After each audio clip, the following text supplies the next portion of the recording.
hapana, hili mimi mwenyewe sikubaliani na nyinyi. Twendeni tukahamasishe watoto wale. Hili sio la wataalamu, hili ni la kwetu sisi wenyewe. Wataalamu hawa leo wapo hapa kwetu, kesho hawapo, lakini watoto ni wa kwetu. Sasa tunataka wataalamu hawa watoke waende kwenda kwenye kaya kuhamasisha chakula?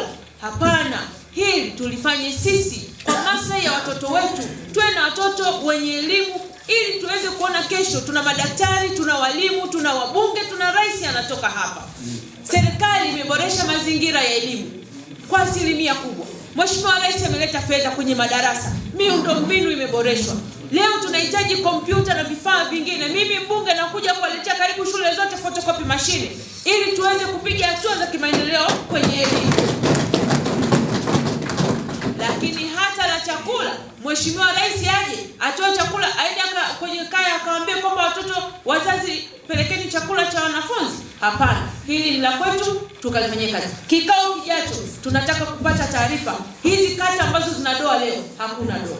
Mimi niwaombe sana kama mwenyekiti, sasa kama tulikuwa hatujajielekeza vizuri kwenye usimamizi na hamasa kwa wazazi kupeleka chakula shuleni, naomba sasa hiyo ni ajenda ya kudumu kwenye vikao vyetu kwenye ODC na halmashauri za vijiji, na tufuatilie, tutumie hekima na ushawishi na utashi wa kisiasa. Wananchi wetu ni wasikivu sana, wanahitaji kusisitizwa zaidi ili watekeleze.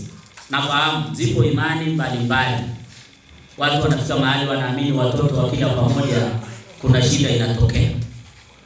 Hizi imani potofu hizi, karne hii ya 20 na ngapi? Tuwaambie wazazi waache, tuwaombe na watumishi wa Mungu, wachungaji waendelee kuwaombea wananchi na wazazi. Roho Mtakatifu watembelee, waamini kuna Mungu aliye haya na walinda watoto na sio wazazi.